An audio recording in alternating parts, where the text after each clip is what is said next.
Assalamualaikum warahmatullahi wabarakatuh. Hadirin sekalian yang saya hormati, pertama-tama marilah kita panjatkan puji syukur kita kepada Allah Subhanahu wa taala yang telah memberikan kita nikmat yang sebegitu luar biasanya, yakni nikmat iman, nikmat Islam dan juga nikmat sehat walafiat. Alhamdulillah.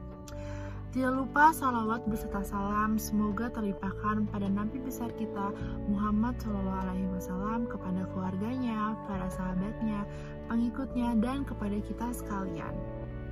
Hadirin sekalian, pada zaman yang modern ini, gaya berbahasa masyarakat sudah berubah, terutama di kalangan anak muda.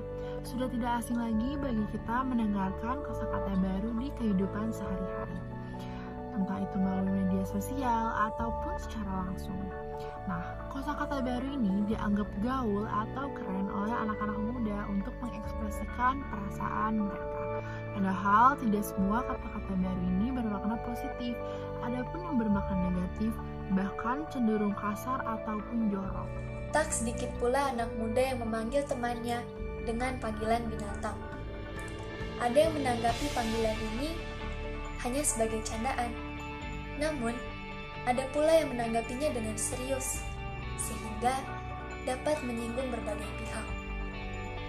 Selain itu, seringkali kita dengar, atau bahkan kita sendiri yang mengucapkan kata-kata gaul tersebut. Seperti misalnya begini, "Wah, boljuk tuh, tapi gue sih lebih prefer yang ini. Maksud gue di sini adalah saya atau aku. Boljuk itu artinya boleh juga, dan prefer artinya mending." Atau begini, jam bersih nanti meetingnya. Nah, jam itu artinya jam berapa, dan meeting itu artinya pertemuan. Bukannya kita tidak boleh berbahasa dengan menggunakan bahasa gaul. Namun apabila diperhatikan, penggunaan bahasa gaul dapat merusak keindahan dari bahasa Indonesia, apalagi yang artinya negatif. Dan pada akhirnya, bahasa Indonesia dapat kehilangan maknanya. Penggunaan bahasa gaul seringkali digunakan kepada orang yang kurang tepat dan kepada kondisi yang kurang tepat, seperti misalnya kepada orang yang lebih tua atau dalam kondisi yang formal, sehingga menimbulkan kesan tidak sopan, tidak santun, dan tidak sesuai dengan etika yang berlaku. Sebagai contoh, ketika pembelajaran jarak jauh atau kerap kali kita sebut dengan PJJ, seringkali siswa dan siswi tidak menggunakan kaidah kebahasaan Indonesia yang benar ketika mengirimkan pesan kepada guru melalui media sosial, baik berupa izin untuk mengirimkan tugas atau izin untuk absensi.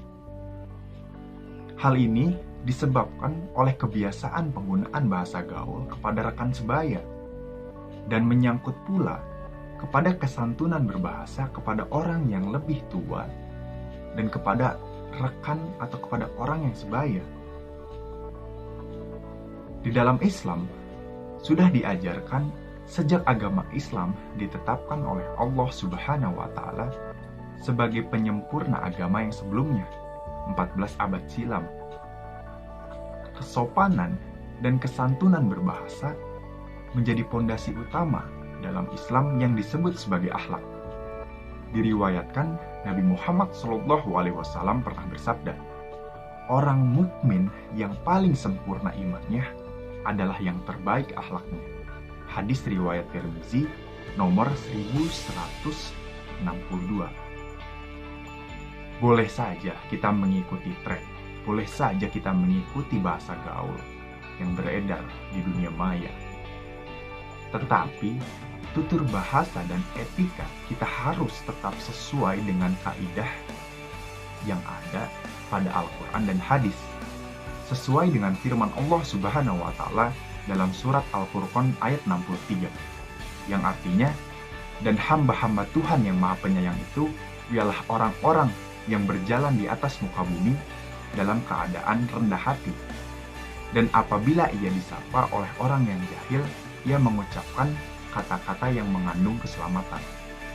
Dan jika dilihat dari segi keterampilan, kemampuan berbahasa merupakan keterampilan yang harus dimiliki setiap orang. Bahasa santun menjadi ciri seorang manusia yang memahami dan menghayati norma budaya dan agama. Dengan kata lain, kemampuan berbahasa mencerminkan pribadi seseorang pula. Jika kemampuan dalam menggunakan bahasa baik dan penuh kesantunan, maka akan mencerminkan pribadi yang baik dan berbudi pula.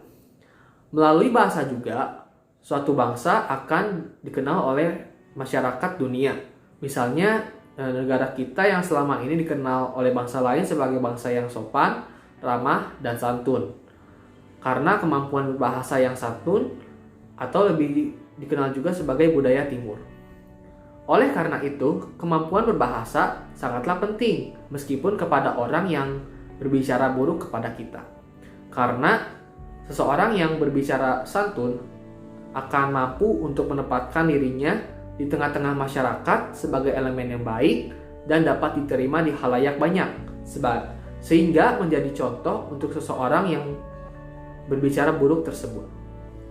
Sudah menjadi kewajiban seorang manusia yang memahami dan menghayati norma agama dan budaya untuk menjaga bahasa dan etika kita.